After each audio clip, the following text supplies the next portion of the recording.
following is a Comfortably Zoned Radio Network production. We are back. Canna Chat in the Zone. I'm Ralph Tyko with the Comfortably Zoned Radio Network, and the host of the show is Ryan Miller. Ryan, how are you, sir? I'm doing terrific. Thank you for asking. Oh, I'm glad to hear that. We had a kind of a hiatus last week. Dennis Peron passed away. He was a hero to everyone in the marijuana industry. And I'd like you, if you would, before we get with our guest, Joanna Arenstein, who is, have you signed in yet, Joanna? Are you here? Yep, no. I'm here. Hi, Ralph. Oh, hi, Ryan. You are. Well, welcome back. Ryan knows Joanna really well. She's been a guest on our show once or twice before, and what a pleasure it is to have you back. How are you?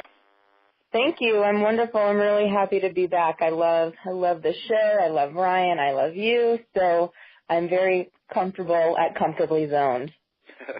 Very nice. That's the whole idea, is to be comfortable and be able to chat and talk to some people who are experts.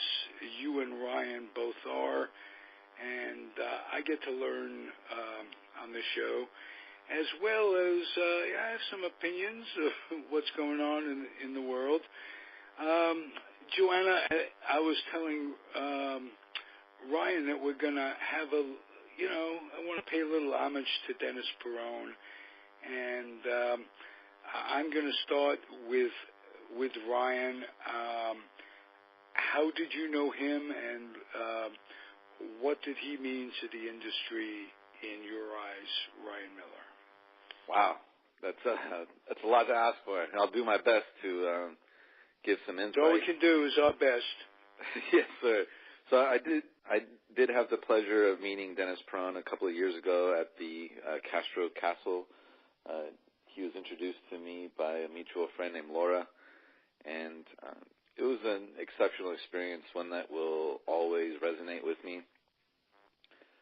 Dennis Peron, his activism is very well known. He's the godfather of ganja in California, and I think what I believe a lot of his leadership came from was his military experience. Dennis was a Air Force Vietnam veteran that survived that experience to be shot and brutalized by the San Francisco Police Department upon return.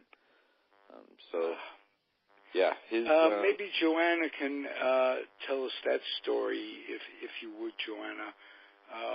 What happened when he did return from Vietnam?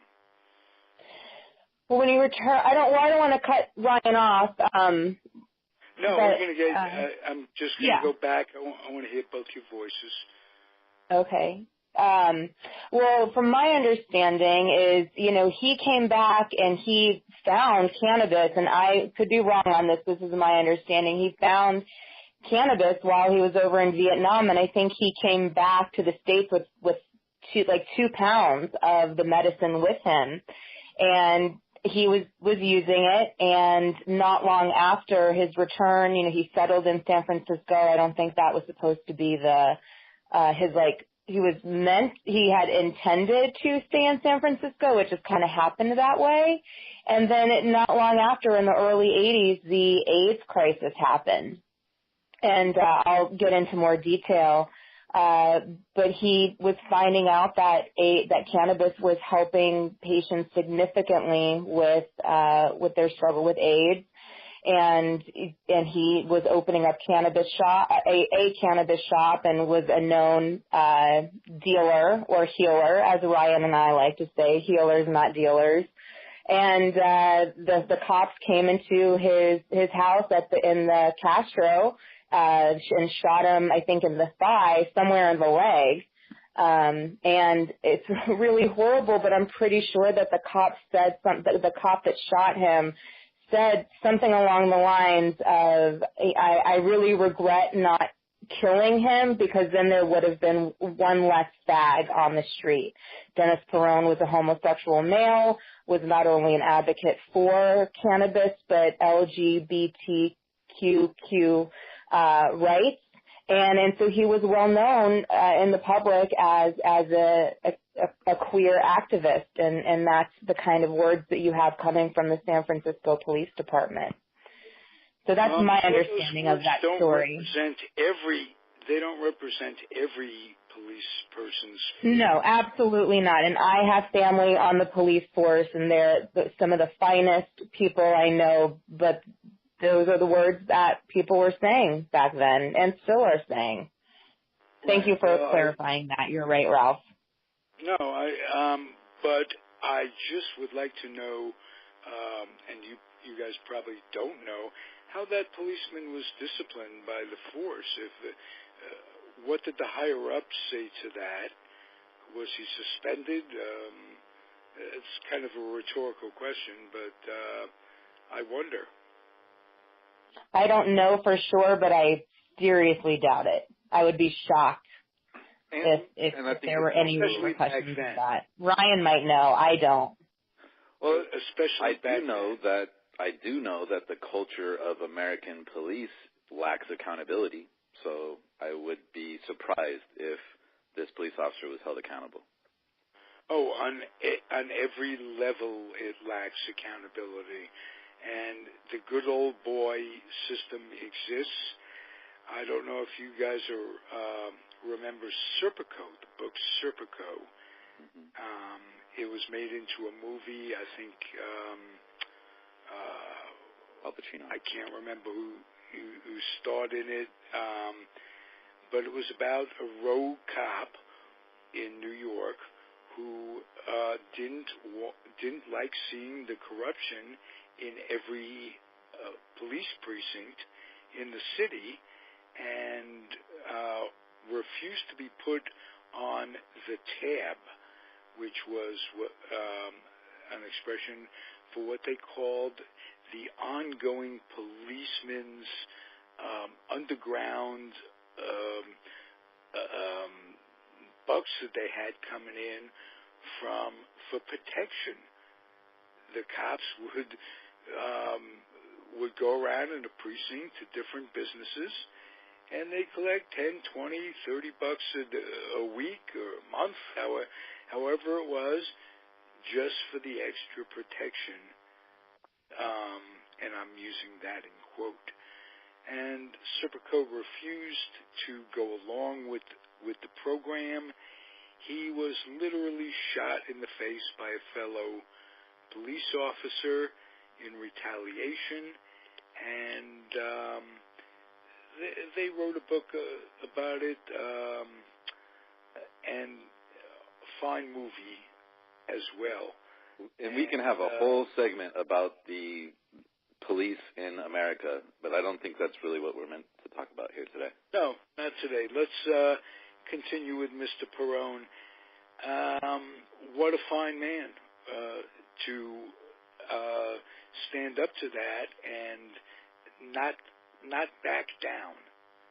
To be shot, to know that that's what the cops, or at least that cop, representing X percentage of other cops, thought of him, and that his life was in danger. He didn't back down one iota.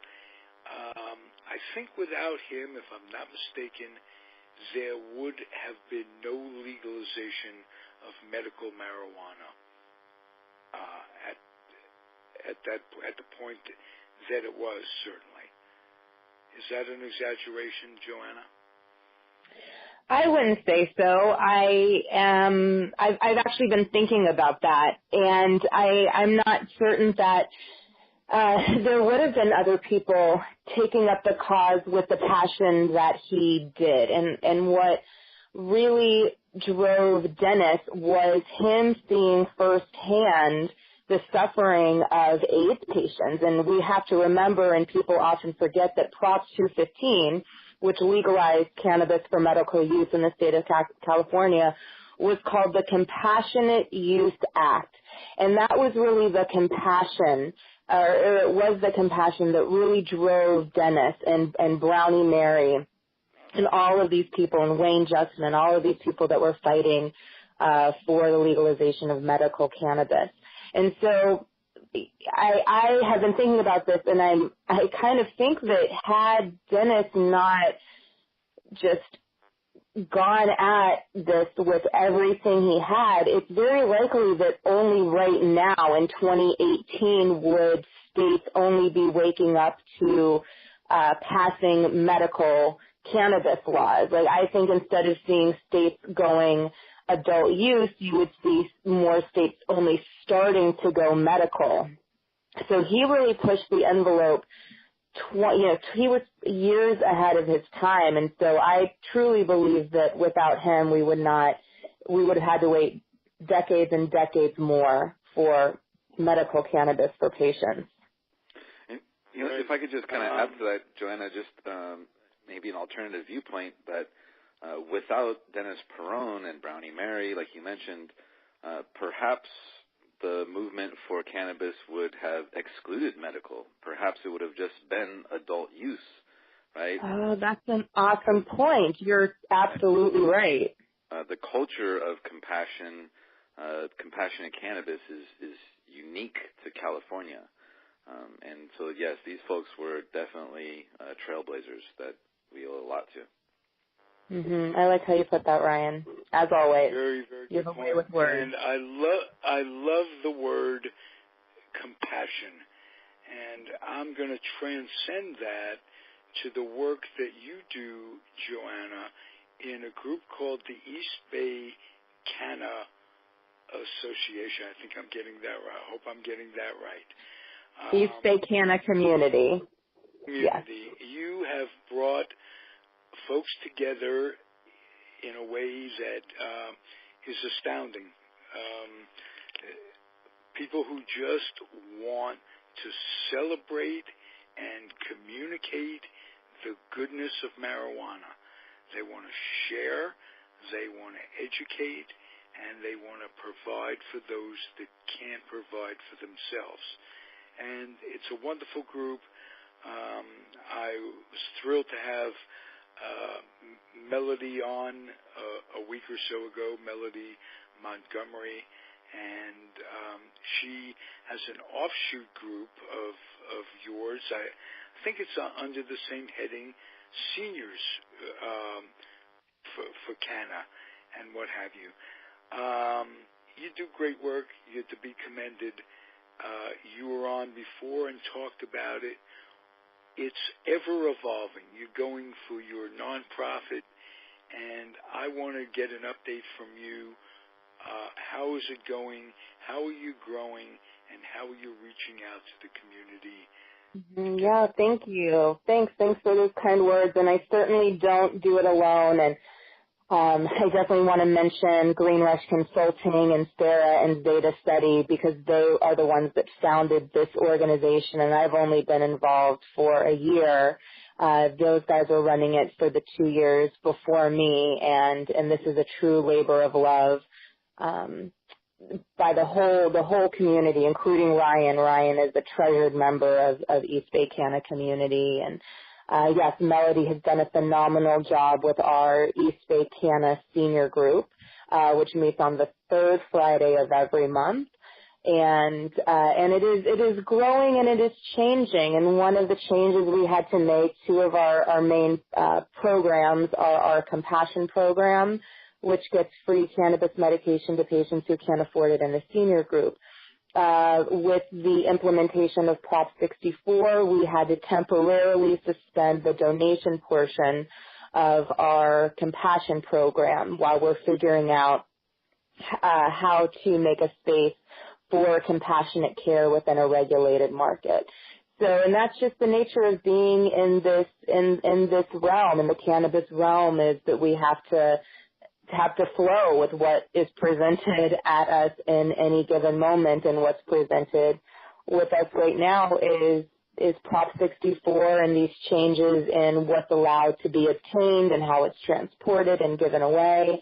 And I'm super excited and proud of the work that East Bay Canna Community's Compassion Program, along with Operation EVAC, which is Ryan's group, Sweet Leaf Collective, and Weed for Warriors. They're creating this Compassion Coalition to join forces and to really lobby Sacramento to help find a space for compassionate care within a regulated industry. And so that's one of the many ways that we're changing. And so, yes, we are in the process of getting our nonprofit status. So we've just been an informal community organization for the past 3 years, and it's been very clear that the community really needs what we're providing, and we need to bring it into nonprofit status. So I'm working with people from our community and a wonderful lawyer in Chicago. We are creating our bylaws, coming up with our purpose and our mission statement, and coming up with our mission, vision, values. We've selected our basic board members. And so it's coming along, and it's an exciting time to be building this, because to my knowledge, there isn't a nonprofit that's doing quite what we're doing with cannabis. A lot of the nonprofits more are focused on policy and ending the drug war, which is absolutely 100% commendable, and which we will be advocating for those things too, but really nurturing the community and bridging the gap between industry and community. What I see us doing is really hasn't been done before, and what we want to do is make this a replicable model so that there can be Columbus Canna communities and Newark Canna communities, Newark, New Jersey, and Paris Canna communities and Berlin Canna communities. It's going to be called the big umbrella foundation is going to be the Canna Community Foundation. And then there will be these chapters all over the nation and all over the world that are going to have these, similar to what we're doing with our First Friday events and the senior group and the compassion group. And we hope to expand to have a parents group and a veterans group and a group for newly released prison inmates. And, those will be a year or two down the line. But we want to make it plug and play community for people to just take our model and open up a Canna community wherever they're located in the world. You can be a prototype. Exactly. And I wish you luck with that, because God knows this world needs a little peace. And nothing like cannabis provides the tone for that. And I could just see it in Berlin. Ich bin a Bankhitter. It would go over great there. It would go over great anywhere. So I'm happy you're doing this. And you always have the support of Canna Chat, whatever you need. Thank you. I appreciate that. Thrilled. Give us, both of you, if you would, give our audience a little 30 days down the road. Remember, out there, it's only been 30-some and a few days since recreational marijuana, called cannabis, has been legal in California. How's it going after 30 days? Start with you, Ryan. I want to hear your voice. Yeah, thank you. And I'm really glad for what Joanna said about the compassionate distribution of cannabis and how it's been temporarily suspended. I think that's a great phrase to use, because we're going to resume and we're going to affect change. And so that's what we're focused on in the next 30 days. We're going to meet on Friday with Joanne and some other leaders in the compassion space to organize and advocate and speak truth. Why has it been suspended, Joanna? What specifically? Specifically because with Prop 64, there's many reasons, and Ryan can also speak to this, and he might have even more insights. But the reason we chose to and again, I cannot stress the word temporarily, because we are going to get this up and running again. As God is my witness, come hell or high water, I will be giving meds to patients for free again very soon. So temporary is the key word there. So with Prop 64 came the distribution model, which means you have to have a transporter license to transport cannabis, and it has to go from either the distributor, from the distributor to the manufacturer, I should say, to the distributor or retailer. We don't have in East Bay, Canna, we don't have a distributor license. So it's illegal for us to transport, and when we were operating before January 1st, we were able to go and pick up larger amounts of medicine, transport it in our car, store it at our home, and it was more or less legal. And so now without that transport license, we're running a higher risk if we were to be picking up large amounts of cannabis and storing it and then giving it away. And so under Prop 64, it's still unclear, but the laws are saying that you can't give away cannabis the way you could under Prop 64. So my organization, Ryan's organization, there were many organizations that had these compassion programs that just obtained donations of medicine from all sorts of manufacturers, from all sorts of dispensaries, which are now called retailers. And we were able to just give it away. And there's also the track and trace system, which has been implemented under Prop 64. And so with that new model of the track and trace, it's harder to track that medicine that's being given away. And most importantly, is that medicine, even if you're giving it away, is still taxed. So you have these organizations like mine that we're not selling the cannabis. We're not making any money off of it. And so now under this model, if you're being taxed on the product that you're giving away, it is now costing us money, or would cost us money, to give away medicine for free. And so why we are forming this coalition is to lobby the state, who is going to be making, from what I'm hearing, they might be the ones making more than even the retailers or the manufacturers.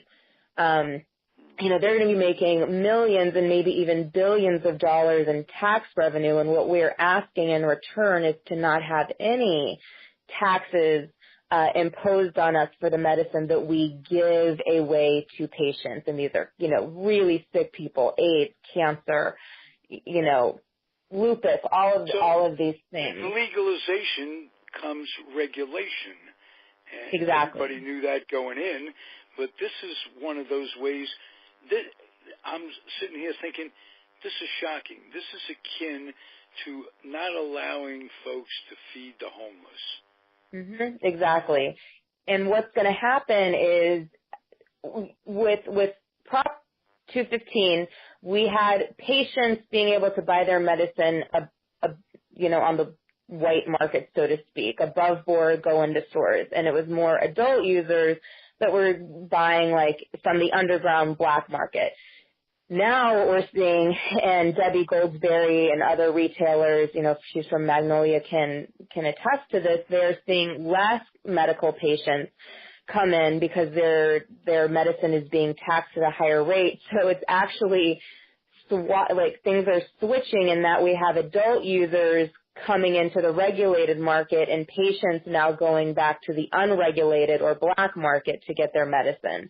We don't want that. I was under the impression that there was no taxes under the new system. There'd be no taxes for medical marijuana, but the taxes would be and you'd have to get a card, a different card than in the old days. Not only a doctor's recommendation, but prescription or whatever, different card, but there would be no taxes. Are you saying that they are taxing medical marijuana at this point? Yes, they're still taxing medical marijuana, and so you have to get, before you could go in and get, and I would really like to hear Ryan's take on this too, so I'm going to try and make this brief because I want to do more listening than talking. before Prop 64, you could go to 420 MD and any doctor on Telegraph or Broadway and get, for $30 get a doctor recommendation. What you need now is essentially a state license, which can cost well over $100. Now, there are certain licenses that you can get, or state recommendations, which is different than a doctor recommendation. And again, I would love for Ryan to correct me on this if I'm wrong. That would excuse you from paying any taxes. However, those cards I think are given out. They're fewer available. They're harder to obtain, and so yes, the medical patients are absolutely still being taxed. It's just at not quite, it's not at as high a rate as the adult users, but it's still higher than what they were being charged under Prop 215 prior to January 1st. I would like to hear Ryan's take on this too. Yes, you can avoid some taxes if you acquire a state medical cannabis card. You would take your doctor's recommendation to a county public health office, and for $100, like you said, you can acquire a state of California medical cannabis card. And that card will enable you to avoid certain retail taxes. When you do register with the state vote, it's important to note that you essentially forfeit your Second Amendment rights to bear firearms. And so there's a lot of veterans that are concerned with that.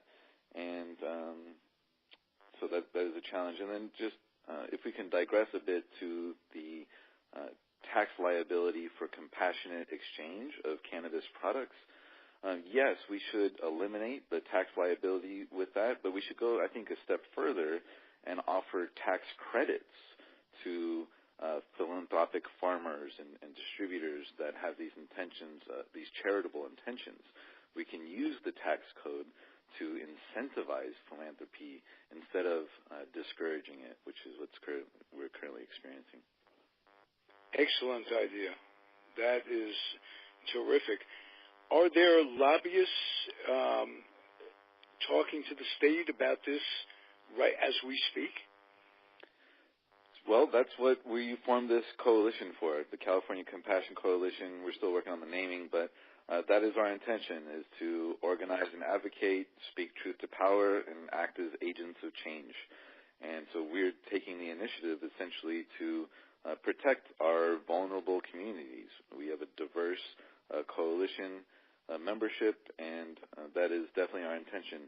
And like Joanna mentioned, this is a temporary suspension because we are reflective that Lori Ajax and the state of California, they're listening, right? They're listening to the community and the industry, and they're responsive. You can see in the emergency regulations in November that were released that allowed for the compassionate exchange of cannabis as a positive indication of progress, right? We're not where we need to be yet, but we're heading in the right direction. And so the end of March is the next opportunity to adjust these regulations, and we're confident that between now and then we can certainly affect some change. Are sales on the retail level what the shop owners, let's put it that way, the dispensary owners, thought they would be? Are they happy with the way it's going?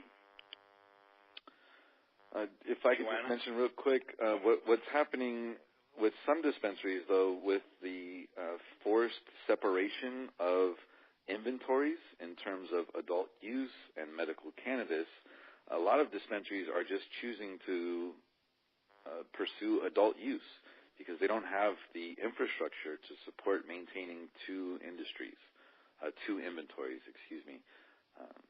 so that's okay. So the product, I know OCP, I was in there recently, and I know their supply of medical edibles and what have you, is at an all-time low. I wonder what that is about. I can speak to that. So what's happening now is there was a mad rush for everyone to get licensed, so growers to get licensed, for retailers to get licensed, for manufacturers to get licensed.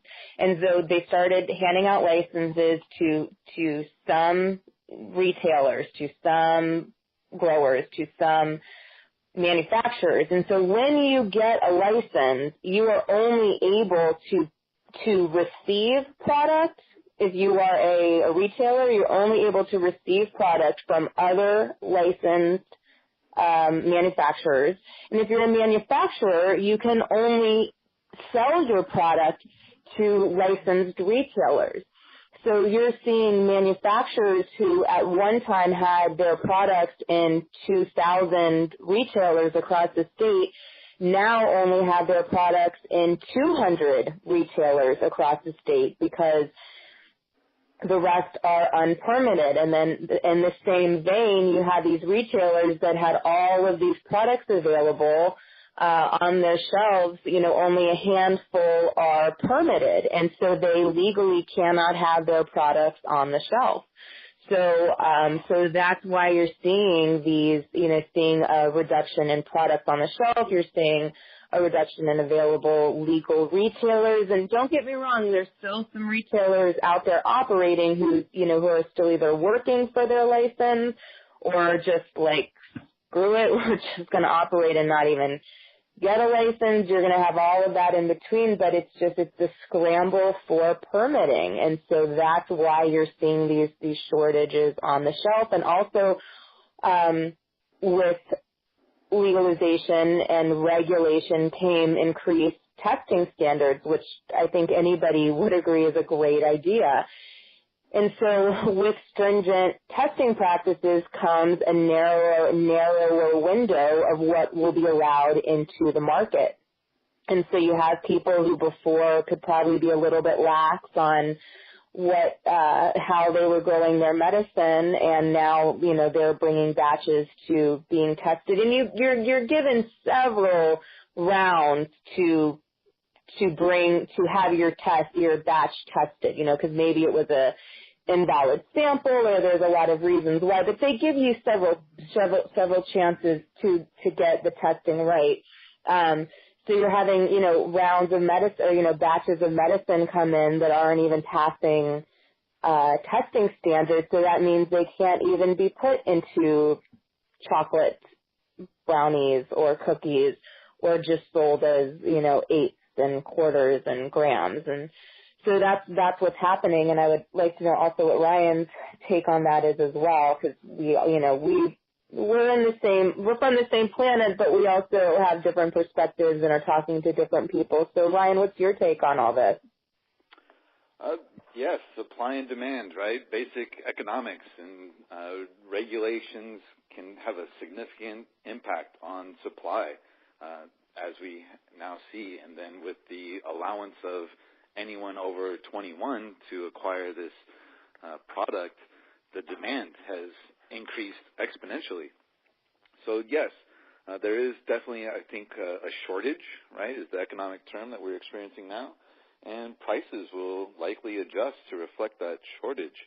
But then I believe over time and over adjustments to the regulations, that the market will reduce to a state of equilibrium, right, that benefits both the supply and the demand. I'm going to bring up something a little touchy. Can you address the ecological effect that growing marijuana is having on the state? Either of you? Yeah. I mean, I can speak to that. Ryan, we can probably both speak to that. But Ryan, you are definitely an eco warrior. I've watched your activism, and you've taken some very serious strides to protect not only medical patients but the planet that we're all walking on. So we can both speak to that. But I would like to give the floor to Ryan first. Yeah, thank you for the acknowledgement, Joanna. And yes, that's definitely part of the concern for me is the ecological impact. Streams getting diverted, nutrients getting leached into the soils and streams, and so that's definitely something that needs remedied, right? And with regulation, right, with additional inspections and licenses, that's an opportunity to curb this sort of environmental degradation. So it's something I'm excited about, and that's one of the reasons why I voted for Prop 64, so that we can address this issue. And then just with the additional regulations in terms of pesticide use, I think is a great indication that we're heading in the right direction. And so if these products can't reach the market because they don't pass a pesticide test, then that's definitely benefits the consumer and the overall environment. Yeah, it benefits society, whether you're a consumer of the product or not. Not having the pesticides run off into the streams and what have you. That's good. Joanna, your take, please. Yeah, very similar to Ryan. I think that a lot of us in the cannabis industry kind of get these rebel, anarchist reputations, but actually a lot of us are fans of regulation and inspection and oversight. What was happening before regulation and will still be happening, but up in the Emerald Triangle, which is Trinity, Mendocino, and Humboldt, they were having horrific problems of growers just dumping their plastic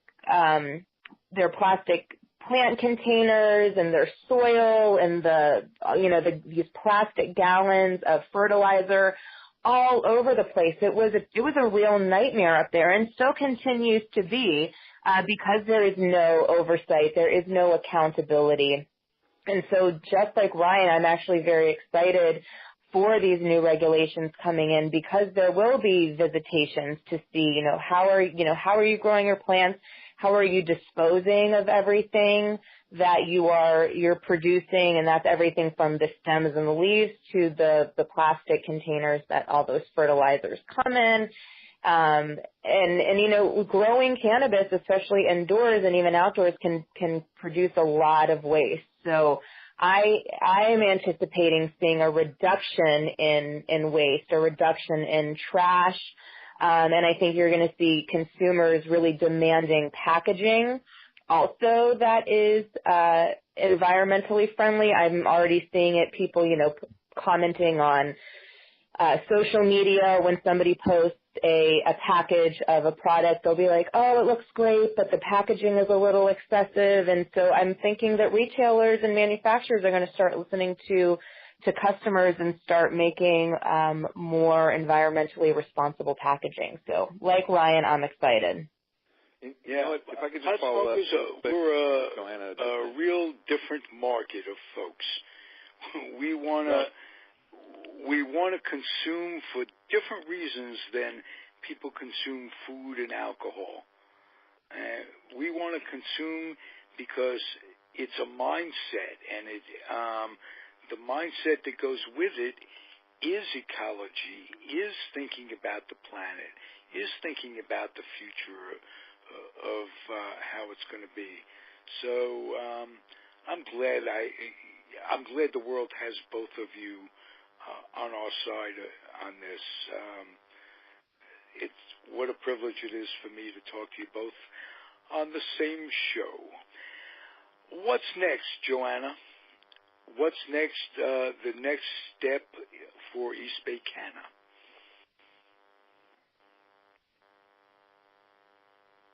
Joanna? Sorry. There's a lot next with East Bay Canna, but I heard Ryan say that he wanted to follow up with something. So if we could, before I move on, I wanted to get Ryan's take on whatever I just said. Yeah, thank you, Joanna. I was just really glad that you mentioned packaging and excessive packaging, because that's something that we're now experiencing with the additional regulations of Prop 64. No single package of edibles can contain more than 100 milligrams of THC, for example. So now, before January 1st, you could purchase a 1,000 milligram brownie for $40, right? The Korova Black Bar, for example. And now you'll have to buy 10 of 100 milligram brownies, right, to produce the same result of the 1,000 milligram single package, right? So all the excessive packaging that we're going to experience now with 100 milligram limitations is concerning.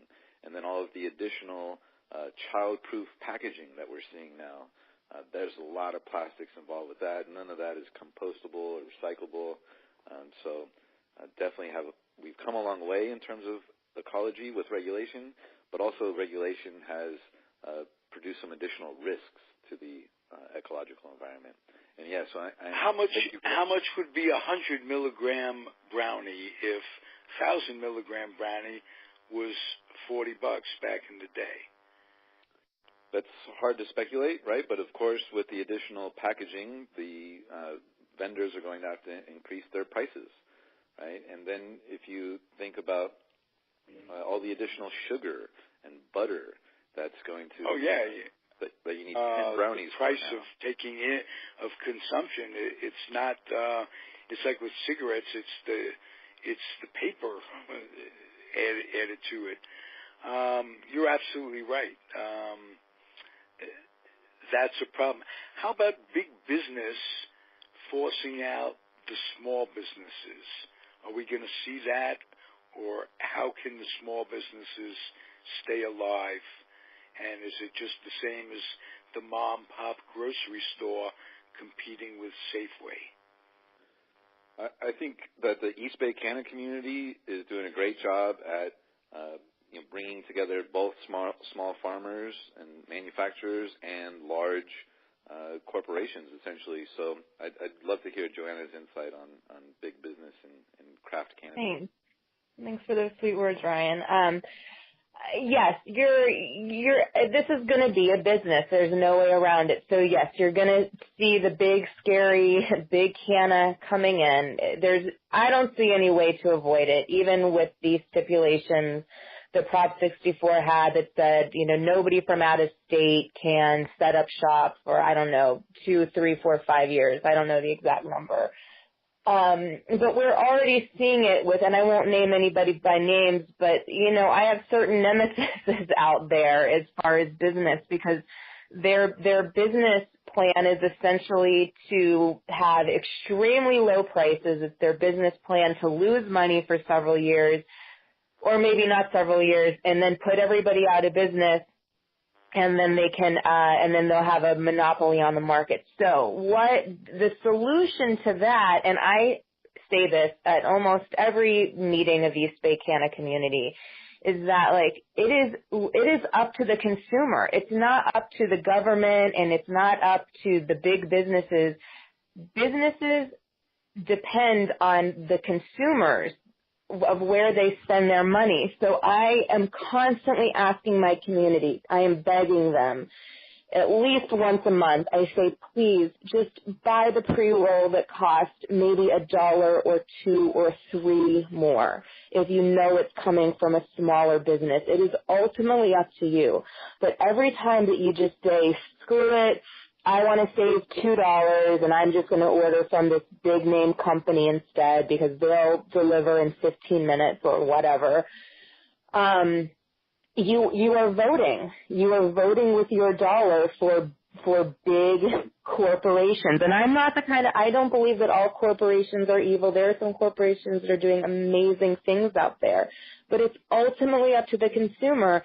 And I'm working very hard to relay that information to our community and remind people that we are so much more powerful than we are led to believe, and that we don't just get the opportunity to vote every 2 to 4 years when there's a presidential or Senate election. We vote every single day with our dollars. Every time you swipe your credit card, every time you pull a dollar bill out of your wallet, you are voting. So when you buy organic food, you're voting for healthy eating practices and environmentally friendly eating practices. Every time you buy a pre-roll that might cost $1 or $2 more, but you know that is a company that then donates money back into the community. Like, you are voting and saying, I am voting for compassionate and responsible businesses.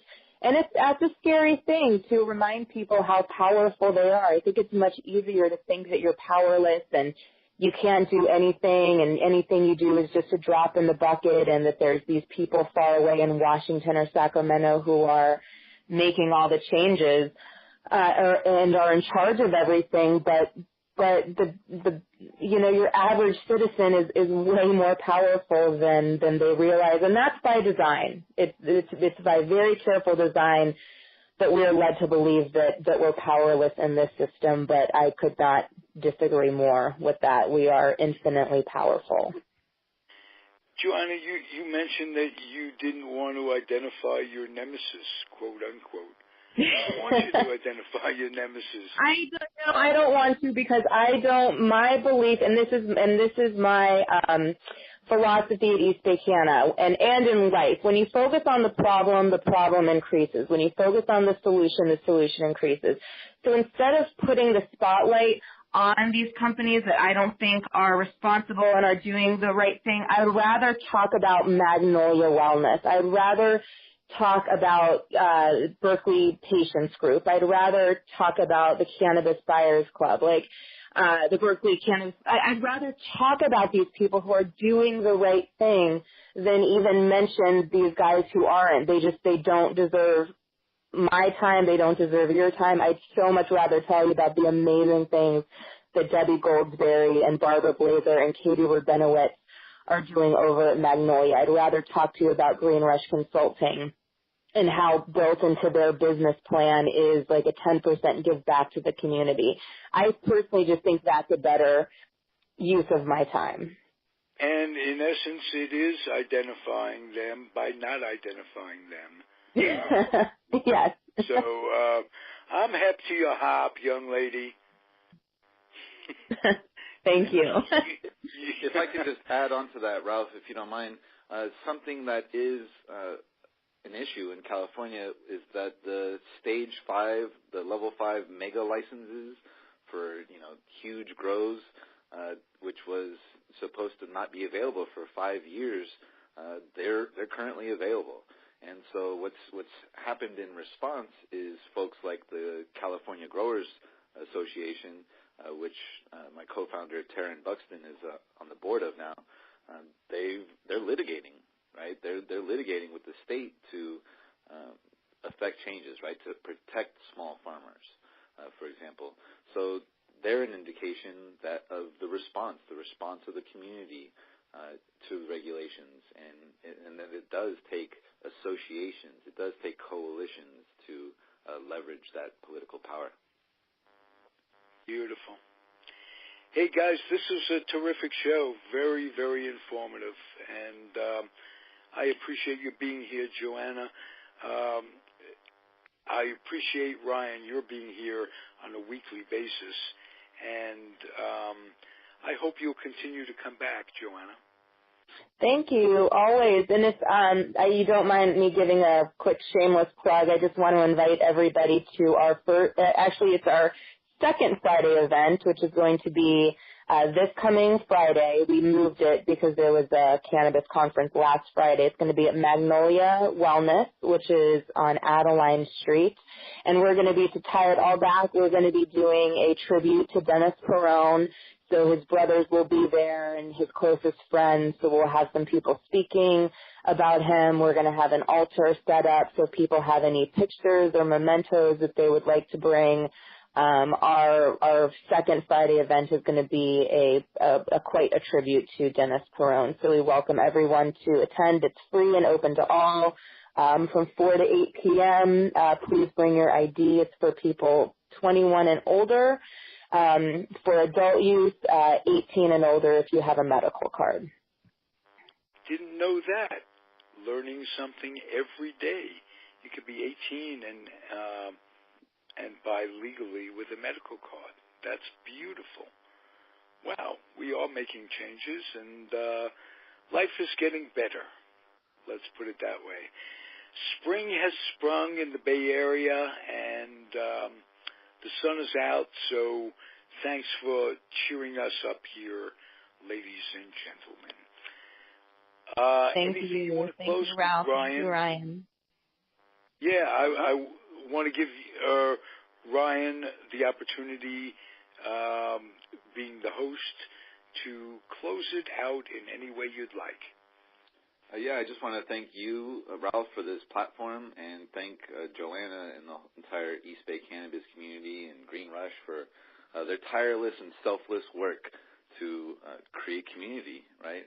One of the primary concerns for military veterans transitioning from a very tribal, close-knit military community is that there's not much of a community in the civilian world, right? It's very individualist and consumption-based, and it doesn't really reflect our values as military members. But I think the East Bay cannabis community is one of the brightest lights for us as returning warriors. We've benefited tremendously from their compassion program, and more importantly, we've benefited tremendously from just their open arms and welcoming us home and giving us a safe space to communicate, to network, and to enrich our lives. So hats off to Joanna and the entire team over there, and I'm excited to connect with you on Friday and memorialize our fallen comrade, Dennis Peron. Thank you, Ryan. I truly Kelly love you. will be there. I'm looking forward to it. I'm warmed by this. This is terrific. And we'll be back next week, Ryan. We're going to have Rich Moskowitz is going to be a returning guest to these airwaves, and we're going to talk about the little city adjacent to Alameda, or adjacent to Oakland, Alameda, and how Alameda is adjusting to the legalization of cannabis.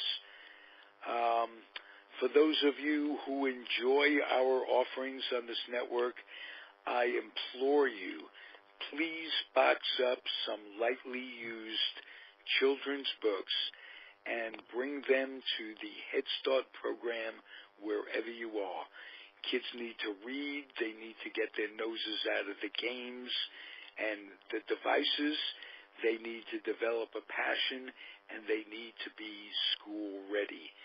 So doing that would help. If you would, we'll be back next week. Thank you, one and all.